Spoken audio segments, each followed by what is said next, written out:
My name is Sarah O'Flaherty. I am 37 years old. I've lived in the Hudson Valley my entire life. I am a mommy of my son named Graham. He's 3.5 now and almost like 30. um, I've been an entrepreneur in the Hudson Valley for over 10 years now. I own a salon here, Angels on Earth. And prior to the salon, I had Heaven on Wheels, which was a mobile salon. And that's where I kind of got started with the hair industry business, beauty industry business. And that's what I'm doing. So now I have my line Sagar Beauty and it's taking off. It's been on its feet for like 2 years now. And, I'm just all things beauty, really. I really love to pour beauty from the inside out. That's my little slogan. And yeah, it's just taken off. So Angels on Earth is 6.5 years. Heaven on Wheels was like 5 years prior. So we're going on like 12, almost 12 years. Wow. Yeah. Prior to that, obviously, I did, I've been doing in the beauty industry longer than 12 years, but business 12. So almost probably a total of like 16 years doing all the beauty stuff. Wow. And all in the Hudson Valley area. Yep. That's really cool. What were some of the beginning struggles? Like take me from beginning, middle, rough patches, and then now. Yeah. So I always like to bring back the fact that I did bodybuilding, and I feel like that really has nothing to do with it, but that's really what like made me disciplined, and discipline is definitely what you have to have when you become a business owner. So I bodybuilded, and that's what really honed down like fucking struggle, like the hardest thing in the world is discipline and routine and staying to the task and the course and, like trusting the process. Because with bodybuilding, you want to give up. It's like literally like the hardest thing. It's like, almost like preparing for like the Super Bowl or something. It's so hard. So that's what really made me become like, okay, when you set a goal and set your mind to something, you can really do it. So that really helped me, I feel like, change that mindset of failure is not an option. So yeah, it's hard in the beginning. So when I opened up Angels on Earth, I like had no business doing that really. I didn't have a clientele because prior with Heaven on Wheels, I did weddings. So I just traveled and did weddings. I didn't have like a clientele basis. So I got the opportunity to open, and I actually held off with I had somebody come to me and say, hey, I have this spot for rent. I know you're in the beauty industry. Why don't you open a salon there? And I was like, 6 months, it stayed closed, the building. And then the landlord came to me again. I knew him, he came to me again, and I just did it. I did it with a leap of faith.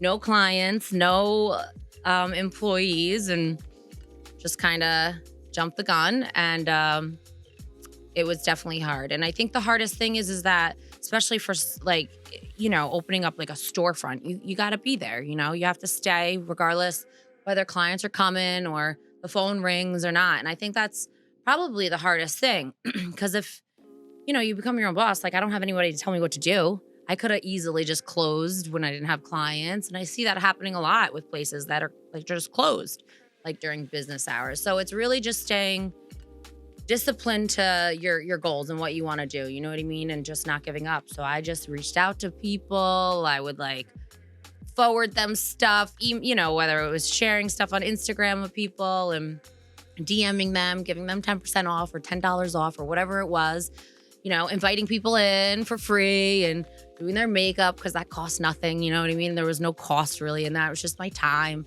And just really just getting people in the door. And, I knew once they came in the door, they would fall in love with me and the space and everything. And the second hardest thing is the employees. That's tough. They come and then they go, and you pour into them, you love on them, and they fly, and that's good. I guess that's the whole point. But it's, that's the tough part with being a boss for sure. That's great. Yeah. Yeah. I mean, you're somewhat known to be a bit of an influencer around the area. Yeah. What do you attribute like your connection to your tribe, your people, the people that have followed you since the beginning? Why do you think that is? Why they follow me? Yeah. Because I'm real as hell. Like I think that's one of my things is I don't sugarcoat stuff. That's helped me and it doesn't help. Like some people doesn't like that strong personality. And I think that's what it has attracted to me to people is because there's just no bullshit here. Right. And then I have a big heart too. Like I really do. I love people. I want people to do good. I really, want to pour into people, inspire them, encourage them to just, push forward and not give up. You've also been very open in your personal life on social media and letting everybody into your world. How has that been for you and what was that like? It's tough,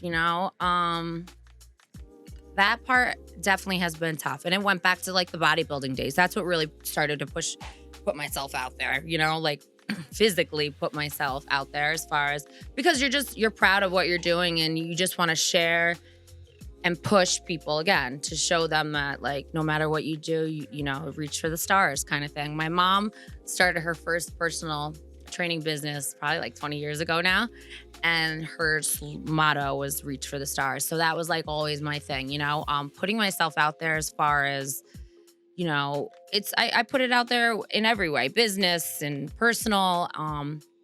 It's been hard. You have to set boundaries because people, when they know so much about you, they think they know everything about you and they don't, but I do put a lot of stuff out there and I've had to set boundaries over the years. So I've learned what to do and what not to do and how much to share and what not to share. But I hope that when I do share, it just helps one person, if it's one person, that's goals for me. Yeah.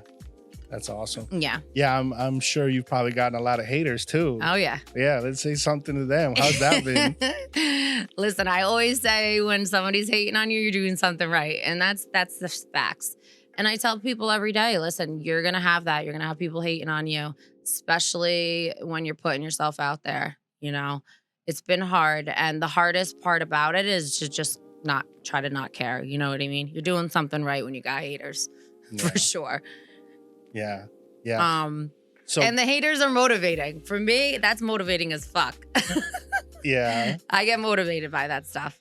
I got a little bit of that in me. Yeah, I'm sure. I mean, since you're so transparent with your processes and everything that you do, you've had people try to copy you. You've had people try to, take you down for your business or for your clients or all of that stuff. Yeah. So how has been navigating that for you? It's just that's inspiring. I'm obviously like, whether they're hating on me or they're copying me, it's inspiring to me. I take it with that just motivates me.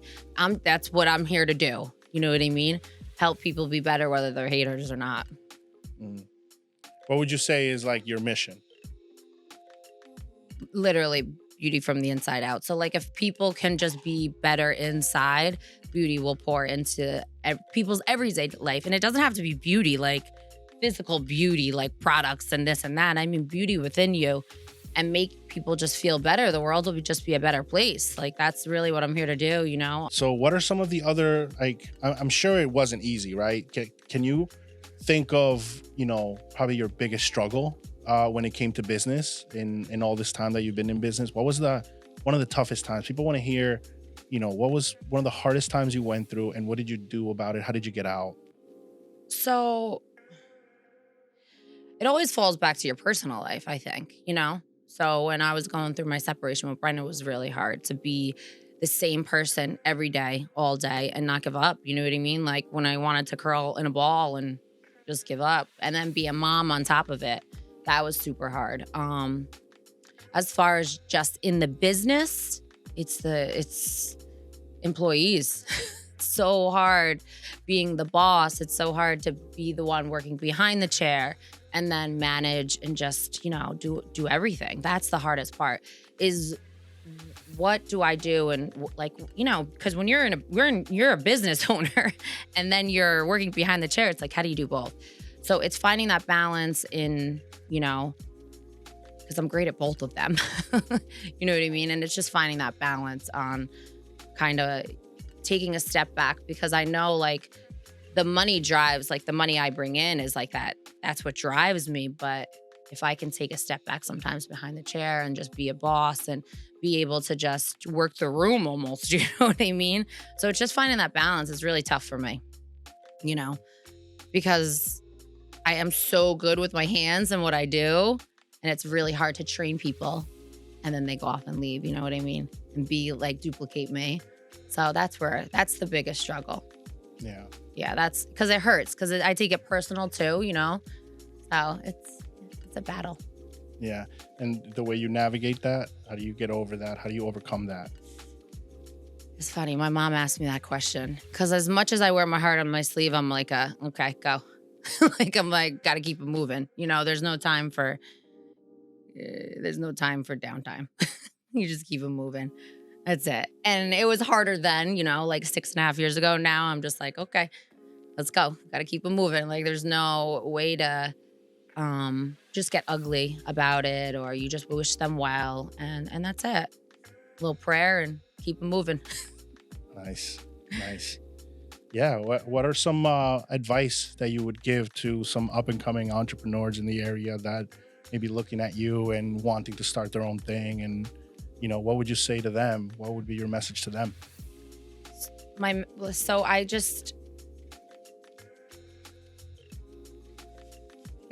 So my message to them would be, you can't give up. So, you have to keep, so that's the thing. I feel like so many people start a business, so many people start something and they stop.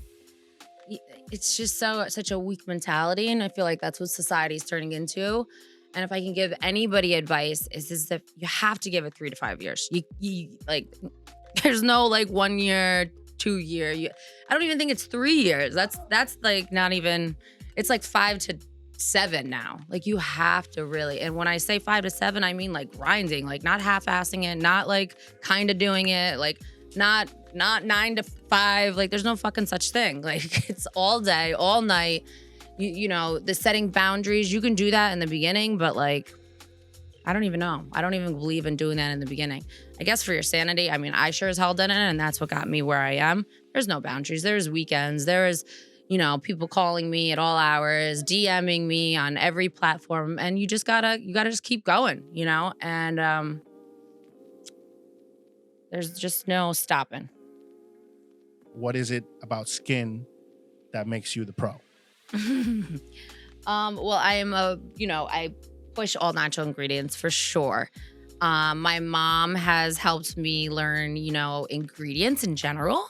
And I think that's huge. I feel like we don't know what ingredients are. So believe it or not, like just educating yourself on like what you're putting in your body is huge. Whether it's just like, let's not even talk about like what you're putting on your skin. It's what you're putting in your body and just learning what ingredients are, because this marketing is huge. And marketing can be bullshit to the fact that you have these big companies, right, that like market so well, and you just like click buy, but you don't even know what's like the ingredients. So my biggest advice is really, and it's simple. You just look on the back of something and just Google it, and you know, there's different sites and stuff that'll show you how good the ingredients are. So just really getting familiar and educating yourself on what you're putting on your skin and in your body and all that. So that's really huge when it comes to beauty industry and products and all that. It's getting familiar, because there's tons of shitty ingredients, silicones, and just things that are going to harm you more than better you. So just kind of familiarizing yourself with that, I think, is a really good start. You know, and half the words I can't even read or pronounce, but, you know, just copy and paste it or put it into Google and stuff. You know, getting familiar with what you're putting. And like I said, even in your body with food and everything, that's a big start. You can use products all day. Even going to doctors sometimes doesn't help, but figuring out just better ingredients to put into your body as well is what really has helped me.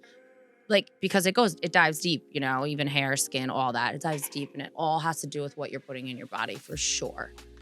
So talk about a little bit about your products and what do they have in them, and why should I trust your products versus the next ones? So all natural ingredients, you know, we have no silicones, we have no, everything's no parabens, no sulfates, all good ingredients.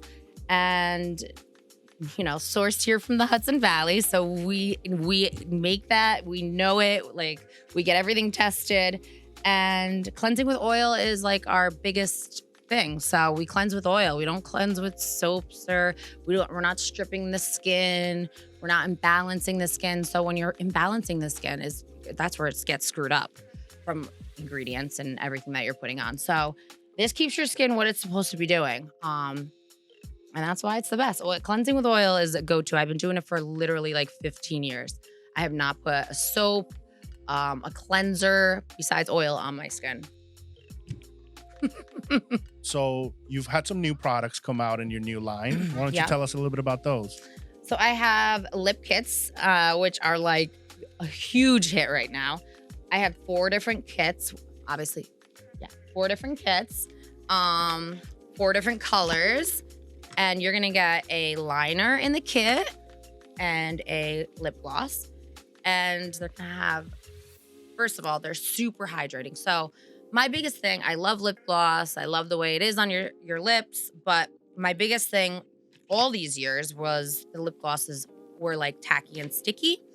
And then they were making your lips more like dehydrated than hydrating. You know what I mean? So like, just like any other chapsticks or anything that you put on your lips. I don't know if you know this, but like the brand chapstick, they actually like have alcohol and ingredients that make you want it more. It's like doing the reverse thing. So you're putting it on your lips all day long, constantly. So this and my lip balm are very hydrating. You won't have to reapply too often. It really stays like all day long.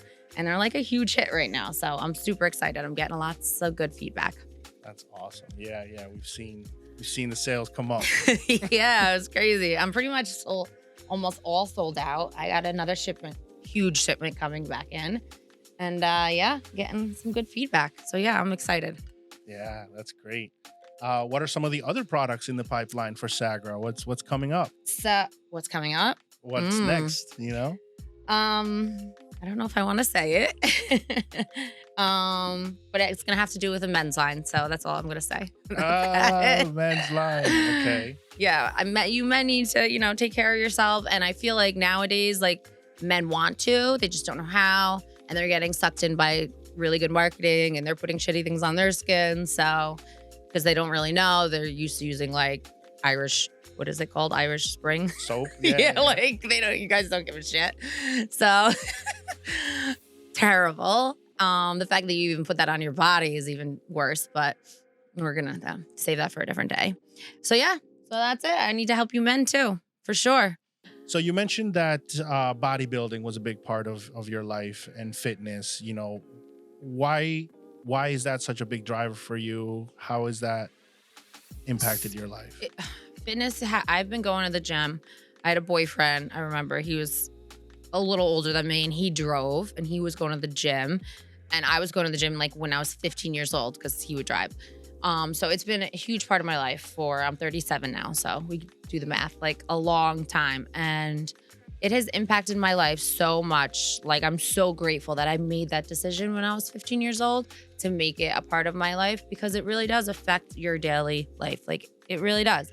If I could get every person in this world to work out, I really would, because it does. Like, mental health is huge right now. It's very unfortunate, and I feel like I don't suffer it. And when I do, I go to the gym, or when I'm like, I'll go outside, any type of form of exercise, nutrition. And I feel like shit. The last thing I want to do is eat like shit. And I know that because I've been like dedicated to just routine of how I eat and what I do on a daily basis, that I just know what affects my body, and I know what affects my mental, and I know like I have such a just a good feel for my body. Like, I'm so intuitive when it comes to just my whole world. So it's just really made an impact, because I feel great. I feel great every day. I really do, for the most part. And if I don't, I know what I have to do to not feel that way. You know what I mean? Where I feel like when you're so backed up with like doing all the wrong things for so long, you just don't even know where to start. So it's just been probably one of the best decisions Let's dig a little deeper. Like, Okay. what are some of the workouts that you do? What makes you? Oh, I'm like a straight bodybuilder. Yeah. So how does So- how does a workout look for Sarah? Saga. Like I work out a body part each day. So like Monday, I'm doing back. Now a little cardio. I do the Stairmaster. Tuesday, I'm doing legs. So like I do a body part a day, and I lift pretty heavy. Like I don't like do the high reps, like low weight kind of thing. I do mainly like heavy lifting. So a body part a day. Focus on that muscle group, and then a little rarely cardio, but like 15, 20 minutes. And some abs at the end, and then that's it. So about an hour and a half, depending. Sometimes a good hour. It depends on what time of year it is too. Like during the winter, I usually like bulk up. So this way I can like build muscle. So I eat a little more, I up my calories. I count all my food for the most part of what I'm eating each day on a scale and type it into like an app. And yeah, it's pretty wild. Wow. Yeah. And I kind of just, like I know my body. So that's what I mean about like knowing my body. Like I know when something's off, I know what I got to do to tweak it. I have like full control over my body, which most people don't. So I don't know how to explain that, but it's like, it's hard. Yeah. That was it. Yeah. I have like full control. So everything I do, everything I put into my body, I know what I got to do. And what do you eat? What does Sarah eat? I pretty much eat what I want, but I count what I eat. So everything's like what goes in, I count. So you still down a burger if you want to? I down a burger for sure. Without a doubt. But I count that shit. But then you don't eat for 3 days? Like, No. how does that work? No, it's calories. So see, that's the thing. I wish we could sit here all day and I could talk about it. You can like, so if my calories are 1,600 calories a day and the burger's 1,600 calories, which is not, it's not unless I'm like eating like a triple burger. That's it. That's all I eat for the day. You know what I mean? So as long as you're eating within the day of how much calories you should eat, you're good. So sometimes I eat 6 meals a day, but then when I want to splurge, I don't eat as much. But I'm still getting the same amount of calories then. Wow. Your body's a machine. It's science. It's numbers. It's it. Like you can't overthink it or overdo it. It's what it is. Yeah. But if you don't know it, most people don't, it's tough for sure. That can be translated to business too. 100%. Yeah. 100%. It's all numbers. It's all science. Where does the motivation for the gym come from? Okay, so this is like crazy. I have a babysitter come at 5 a.m. so I can go to the gym because my husband's at work he leaves at like 4:32. So we get up together at like 4:15 and he leaves and I have a babysitter come at 5 a.m. and I usually go to the gym from 5 to 6:30. I get home around 6:45 and I start my day. He's just getting up he's sleeping at that time. So he's not awake till like 6:45, 7 anyways. So it's sacrificing. I pay a babysitter, which is crazy. You know what I mean? Like to come over. Thank God she comes over that early. And sacrificing to get up that early is hard, but I promise you that I feel so much better getting up at that time and starting my day. And it's a little peace of mind too, because it's quiet time for me. It's my time. So that's what I do. Now, most people wouldn't even, most people are sleeping until 7 or 6:30. So it's hard without a doubt. Like, people travel to the city to go to work. I get it. So but it's a non-negotiable. Whatever. If I can't get up at 5 a.m, I'm going at night. It's after I put him to bed, which is exhausting. So I rather get it done in the morning, get it out of the way. And but then daily. You're working out daily. 6 days a week. 6 days a week. Mm-hmm. Why not 7? Because your body needs a rest. There you go. Yeah. Yeah.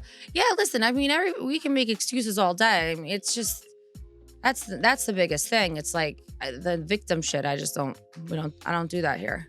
Like the woe is me. I have no time. I'm a mom. This, that. You just make time. We sleep more than we're awake. That's like a fact, I think, right? Have you ever heard of that? Yeah. Yeah, I'd rather it be the opposite. Like I'd rather be awake more of my life than sleeping. So I really only get like 5-6 hours of rest. I feel like that's all you really need. I don't know. But I'm a little wacky. for sure. Cool. Yeah. So okay, so because that was fun. Take me through your day. So, you start in the morning, you're working out, right? You're done working out by like 7. Yep. Right? I get home. I fight with my son for 2 hours to get ready because that little he's tough. He's like me. So I get, it's go time at that point because now he's up, breakfast, pack his lunch. Sometimes I pack his lunch the night before. And then it's just go time, getting ready. That's probably the hardest part between like 7 and 9 is I got to get him to school or camp and then getting ready. So it's like go, get ready. And then work starts around like 9:15 and then working until probably like 7 p.m. and get home and get the baby ready for bed. And I'm in bed by probably like 10 o'clock. Yeah, that was a little quick. That was quick. So, all right.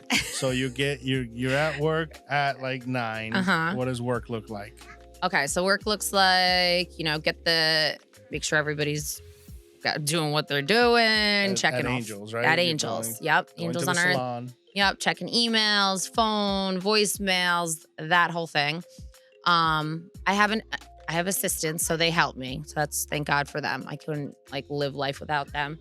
So they pretty much get me prepared for the day as far as what I need from my clients, what I physically need, whether it's a cup of coffee or this or that. Pretty much they can telepathically. We don't even have to talk. They know what I need. So they have me all set up. And then it's go time. So I usually take anywhere from like 6 to 10 clients a day, which is a lot. And that's why I have assistants because I double book. So I can take 2 people at once because I can foil and they can put like root color on. So I'm constantly it's like a rotation. So boom. Next one goes to them. They wash them. So it's from the moment I get to work, there's no lunch break. We don't sit down. It's like insanely crazy. Which is kind of like how I roll. I don't know how, if I only had like 2 or 3 clients, I would probably forget everything. So it's like a really fast-paced day. Okay, so that's what the salon looks like. So that's the salon. But at the same time, I have people messaging me this, I need this, Sagra orders are coming in, so it gets super hectic. I have stylists that buy hair extensions for me because that's the second part of Sagra Beauty is Sagra Luxe. So I sell hair extensions to stylists all over the world, globally, and in the Hudson Valley. So occasionally, one a day pops in, grabs hair, so then I stop. And so it's like lots of moving parts for sure. Yeah, when it comes to the salon, I'm curious, what's the biggest hit with the salon? What do people go to the salon for? What is the biggest seller? How does that work? The extensions for sure. So we do everything at the salon, literally. Eyelashes, hair extensions, obviously cut and color, everything. Spray tan, teeth whitening, you name it. We do bridal, but extensions, I've really become the extensions expert, I would say, in the area. So that has really taken off in the last 3 years for sure. So that's probably the number one thing. We have definitely become an extension salon. Nice. So taking women with thin hair, fine hair, with some, any type of hair conditions too, that are struggling with, hair loss or whatever the case may be, postpartum hair loss, whether they're getting older and their hair's not growing anymore. So really changing, transforming women in their hair for sure. Okay.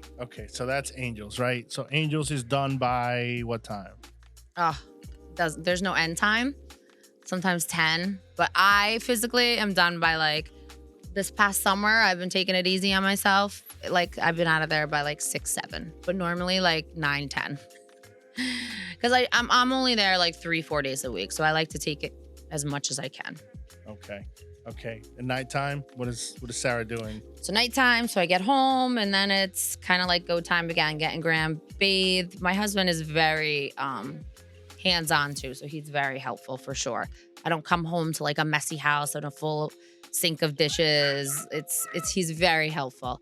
He helps me with the laundry. He does everything. So we kind of just tag team, whether he has to do the dishes and prepare for dinner and I'm upstairs bathing Graham. or vice versa, So it's kind of just like 2 hours of chaos because it's a lot, the dog, walking the dog, just getting ready for our week kind of thing, or our next day. And it takes me a lot to put him to bed because he wants mommy all the time. And yeah, and then we get to bed around like 9 o'clock, and Graham has been like wanting me to like lay next to him, so then I fall asleep next to him, and then that's it. I get nothing. It start all over. Wow, there you go. So you mentioned your new line of hair extensions. Yep. Talk to us a little bit about that. What's that about? What do you have? What do you offer?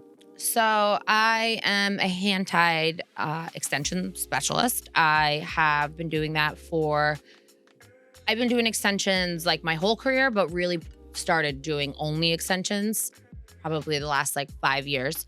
Over the years, I've done all types of methods, but I've really started to love the hand-tied method. So I started doing that, I would say, like I said, 4 or 5 years ago, only hand-tied extensions. And over the years, I was fine, COVID hit and all that. I was getting like shitty quality hair over like the course of the last 3 to 5 years. As I was, I was buying from other companies, like how I am, like I'm a company now. And I was like, man, this is not good. And it reflects you because I'm buying from a company and the client doesn't care. Like they're like, it's your hair, you're getting it, you're putting it into my head. So I was like, I started to do my research on where to source hair from, where to get it, where it comes from, how it's like made, like all the whole nine. And I started to even dive deeper into finding hair sourced for me and starting my own business. And that was tough because everything's across seas and everything's the complete opposite time. So if it's 7 p.m. and I'm just getting out of work, it's 7 a.m. there. So, I'm talking to them 10, 11 o'clock at night because it's only 10, 11 o'clock in the morning for them. So it was like, I would be up till like 2 a.m. talking numbers and what, and it's definitely like a language barrier too. So it's even more difficult. So anyway, so I started doing that. I started getting hair from across seas and trying it out and testing it, having like my really well-known clients let me put it in their hair. In Yahtzee, I found one company that I just loved and my clients loved it. And here we are. So now I sell it. I have 27 colors. I have textured line. I have flex wefts, which are very similar to hand-tied, but you can cut them. They're a little different, but they look like hand-tied wefts. So yeah, and I sell them online. All right, guys. Well, thank you for listening. This was super fun for me. If you guys have anything you want to touch on, let me know. Drop it in the comments. I'm Sarah O'Flaherty from SagarBeauty.com and Angels on Earth Salon. You could follow me at Sagar Beauty on Instagram and Angels on Earth Salon on Instagram. And you can even follow my personal page at Sarah O'Flaherty with a _. Thanks for listening, and I'll see you soon.